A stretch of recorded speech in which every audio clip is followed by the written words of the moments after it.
everyone, this is Zainul Arfin from tutoria.pk and I'm going to be your biology instructor for the rest of this session. और students, हम इस section में आपकी exercise के MCQs को solve करेंगे कि कितने MCQs हैं, उनमें क्या क्या options हैं हमारे पास, उनमें से correct answers क्या हैं और वो correct answers क्यों हैं। तो MCQs में बेसिकली ऐसा होता है कि आपको एक स्टेटमेंट दी होती है और उसके नीचे आपके पास 4 ऑप्शंस होती हैं और उसमें से कोई एक करेक्ट ऑप्शन होती है और आपने वो चूज़ करनी होती है। समटाइम्स अगर there are more than 1 correct options तो वो भी उन्होंने मेंशन किया होता है। कई दफ़ा ऑप्शंस के अंदर ही उन्होंने लास्ट वाली ऑप्शन लिखी होती है ऑल ऑफ द अबव। इसका मतलब है कि ऊपर वाले तीनों स्टेटमेंट करेक्ट हो सकती हैं, यानी ये भी एक ऑप्शन होती है आप लोगों के पास कि उन्होंने जो तीनों ऑप्शंस दी हों रिगार्डिंग दैट पर्टिकुलर प्रोसेस या फिनोमेना वो तीनों की तीनों करेक्ट हों। और ये इस एक्सरसाइज में होगा भी और जब होगा मैं आपको बताऊंगी भी। सो चलते हैं आपके पहला जो MCQ है उसकी तरफ। So the first MCQ is in which stage of the cell cycle each chromosome is duplicated and so it consists of 2 chromatids. तो बेसिकली वो आपसे ये पूछ रहे हैं कि किस स्टेज पे जो है क्रोमोसोम डुप्लीकेट होता है और उसके पास 2 सिस्टर क्रोमेटिड्स होते हैं। इसके लिए हमारे पास 4 ऑप्शंस हैं और वो ऑप्शंस हैं A G1, B S, C M phase, D G2 phase. अब ये सारे के सारे फेजेस हैं और इनमें से एक फेज में क्रोमेटिड्स जो हैं वो 2 क्रोमेटिड्स होते हैं क्रोमोसोम के पास और वो फेज है S फेज, यानी कि ऑप्शन B। अब हमें पता है कि हमने S फेज क्यों सेलेक्ट किया। वो इसलिए कि S फेज जो है वो इंटरफेज में वो फेज है जहाँ पे क्रोमोसोम डुप्लीकेट हो रहा होता है और सिस्टर क्रोमेटिड्स हमेशा क्रोमोसोम डुप्लीकेशन के रिजल्ट में प्रोड्यूस होते हैं। The second MCQ is, if you observe a cell like this one, what phase of mitosis is this? अब आपके पास बुक में एक डायग्राम दी हुई है सेल की एक पर्टिकुलर स्टेज पे और पूछा गया है कि कौन सी स्टेज है। उस डायग्राम में सिस्टर क्रोमेटिड्स जो हैं वो स्पिंडल फाइबर्स के साथ अटैच हुए हुए हैं और वो सेपरेट हो चुके हैं, वो पीछे जा रहे हैं। तो इसकी हमारे पास 4 ऑप्शंस हैं A anaphase, B telophase, C metaphase and D prophase. और इसका करेक्ट आंसर है A एनाफेज। अब हमें पता है कि एनाफेज सेल डिवीजन का या माइटोसिस का वो फेज है जहाँ पे सिस्टर क्रोमेटिड्स पीछे जा रहे होते हैं, यानी अपने पोल्स की तरफ वापस जा रहे होते हैं। स्पिंडल फाइबर से अटैच होकर क्रोमेटिड्स उस टाइम क्रोमोसोम्स से ब्रेक हो चुके होते हैं, 2 सिस्टर क्रोमेटिड्स अलग अलग पोल्स पे जा रहे होते हैं, इसलिए इसका करेक्ट आंसर है A anaphase. The third MCQ is during which phase of mitosis spindles are formed.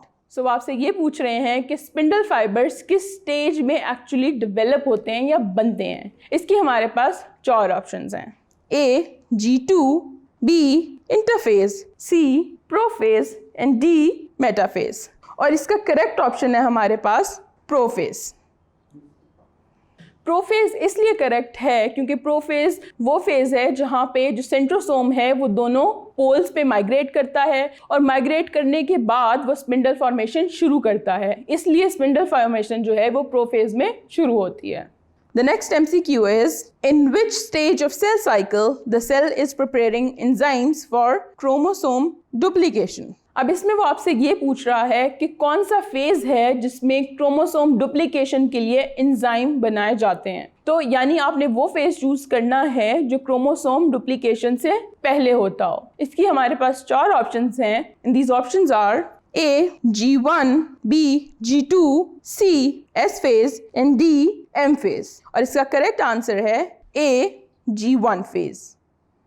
अब G1 करेक्ट इसलिए है कि G1 फेज जो है वो S फेज से पहले आता है और क्रोमोसोम डुप्लीकेशन जो होती है वो S फेज में होती है, यानी G1 फेज में सेल जो है वो सारे एंजाइम प्रोड्यूस करता है जो कि चाहिए होते हैं S फेज में क्रोमोसोम की डुप्लीकेशन के लिए।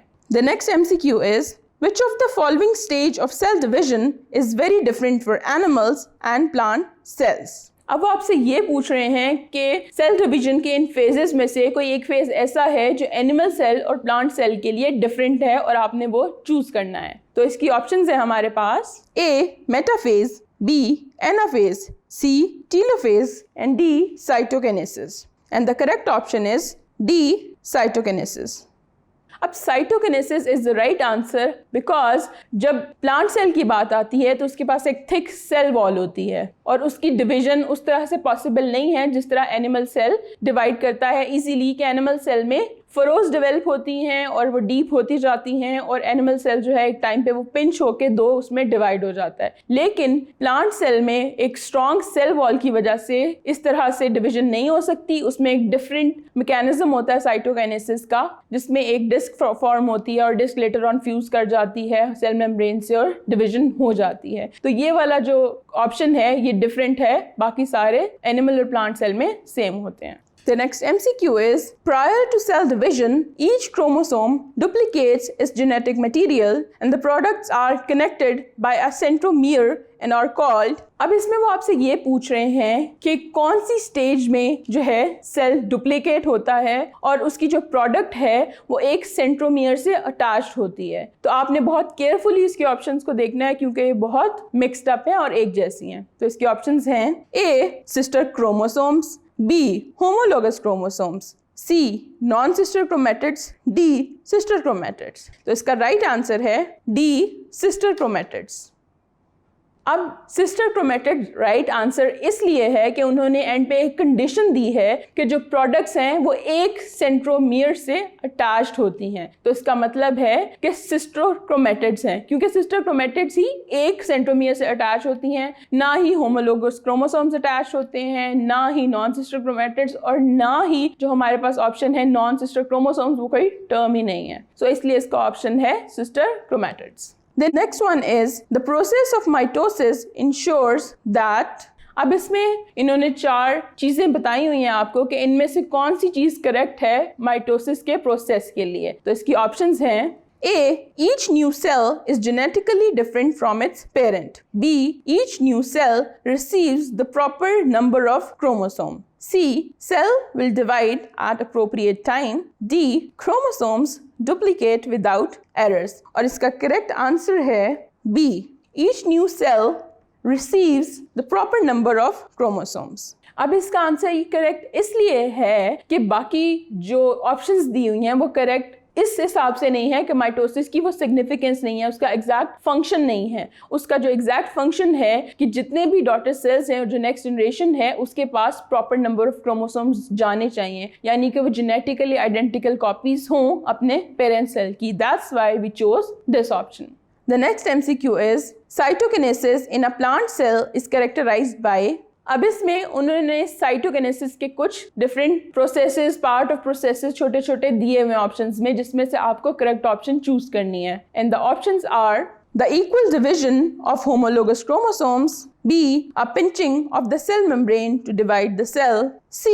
the formation of a cell plate in the cytoplasm, D. the movement of chromosomes from the metaphase plate। And the correct answer is C. the formation of cell plate in the cytoplasm। अब C is the correct answer, क्योंकि plant cell में जब cytokinesis होती है तो वहाँ पे एक डिस्क बनती है। उस डिस्क की फ्यूजन से सेल मेम्ब्रेन के साथ जो है साइटोकिनेसिस परफॉर्म होती है प्लांट सेल में, जबकि बाकी तीनों जो ऑप्शंस हैं वो साइटोकिनेसिस का पार्ट नहीं है। The next MCQ is, which of the following is unique to mitosis and not a part of meiosis 1? अब बताना है कि क्या जो है माइटोसिस में होता है बट मियोसिस 1 में नहीं होता। और इसके लिए आपके पास 4 ऑप्शंस हैं and these are A. homologous chromosomes pairs forming bivalents, homologous chromosomes crossover, chromosome pairs are broken during anaphase, chromatids separate during anaphase। And the correct option is D. chromatids separate during anaphase।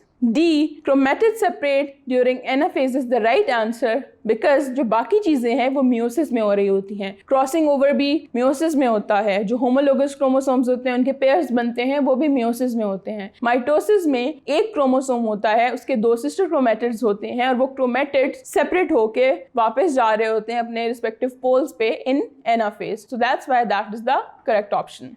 Now the next MCQ is, which event distinguishes meiosis from mitosis?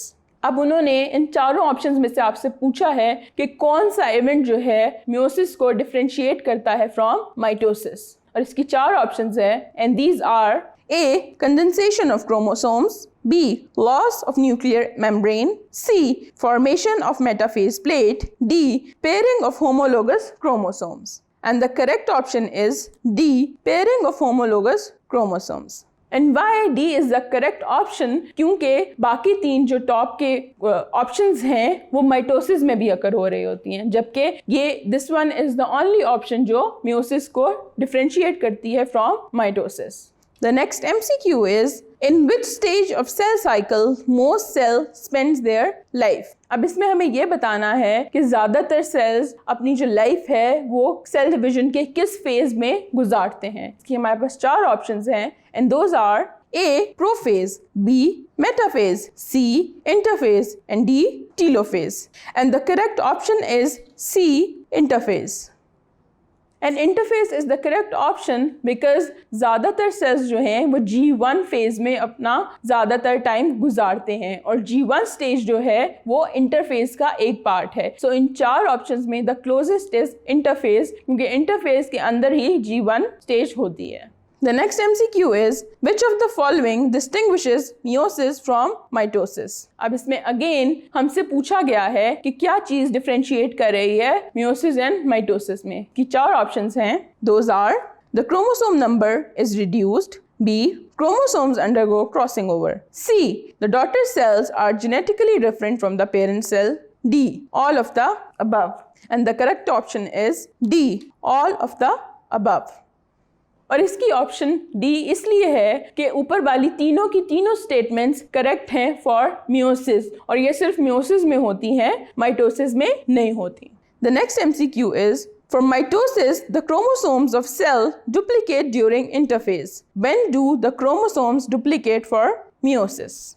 इसमें उन्होंने आपसे पूछा है कि mitosis में interphase में जो chromosomes हैं वो डुप्लीकेट होते हैं, तो मियोसिस में क्रोमोसोम्स कब डुप्लीकेट होते हैं? तो इसकी चार ऑप्शंस हैं and those are A. Before meiosis, B. Before meiosis 2, C. During meiosis 1 and D. Do not duplicate. And the correct option is before meiosis यानी A. And before meiosis 1 is the right answer because जो interface है वो mitosis और meiosis 1 का बिल्कुल same होता है. जो एक डिप्लॉइड सेल होता है उसमें जो क्रोमोसोम है वो होमोलोगस ज़रूर होते हैं, लेकिन उनके पास एक एक क्रोमेटिड होता है. डुप्लीकेशन के बाद वो दो दो सिस्टर क्रोमेटिड्स बन जाते हैं ताकि वो दोनों के दोनों पूरे क्रोमोसोम्स दोनों ऑपोजिट पोल्स पे जा सकें. The next MCQ is, find the correct statement. अब इसमें सिंपली वो आपसे नीचे वाली स्टेटमेंट्स में से करेक्ट स्टेटमेंट चूज करने का कह रहे हैं. And the options are A. Homologous chromosomes forms pair during mitosis. B. Chromosomes do not duplicate in the interphase preceding meiosis 1. Homologous chromosomes form pairs during meiosis but not mitosis. D. Spindles are not required during mitosis. And the correct option is C. Homologous chromosomes form pairs during meiosis but not mitosis. And ये correct option इसलिए है, meiosis में homologous pairs जो हैं वो बनते हैं, जबकि माइटोसिस में ऐसा नहीं होता. माइटोसिस में सिंगल क्रोमोसोम जो है वो अलाइन होते हैं और उसका हाफ हाफ यानी एक एक सिस्टर क्रोमेटिड दोनों तरफ चला जाता है. So that one is the correct option. The next MCQ is, what reason would you suggest for the fact that the total DNA content of each daughter cell is reduced during meiosis? अब इसमें वो आपसे reason पूछ रहे हैं कि इसमें से कौन सी रीज़न है जो आप दोगे कि क्यों मियोसिस में जो डॉटर सेल्स हैं उनका जेनेटिक मटेरियल या नंबर ऑफ क्रोमोसोम्स हाफ हो जाते हैं. And the options are A. Chromosomes do not duplicate during the interphase before meiosis 1. B. Chromosomes do not duplicate between meiosis 1 and 2. C. Half of the chromosomes from each gamete are broken. D. Sister chromatids separate during anaphase of meiosis 1. And the correct option is B. Chromosomes do not duplicate between meiosis 1 and 2. और ये correct option इसलिए है कि meiosis 1 और 2 के दरमियान में chromosomes duplicate नहीं होते। जो हैप्लॉइड सेल्स बनते हैं जिनमें एक एक क्रोमोसोम कंप्लीट होता है, वही फर्दर हाफ हाफ अपना डीएनए नए 2 सेल्स में दे देते हैं, यानी इन टर्न 4 हैप्लॉइड सेल बन जाते हैं, जिसकी वजह से जो क्रोमोसोम नंबर है वो रिड्यूस हो जाता है, यानी हाफ हो जाता है। ह्यूमंस में 46 होते हैं, लेकिन जो गैमीट्स बनते हैं, जो 4 हैप्लॉइड सेल्स बनते हैं, उसमें 23 क्रोमोसोम्स होते हैं। सो यहाँ पे आपकी एक्सरसाइज के जो MCQs थे वो कंप्लीट हो गए हैं, और इसके बाद हम आपको गाइड करेंगे अबाउट द लॉन्ग क्वेश्चंस।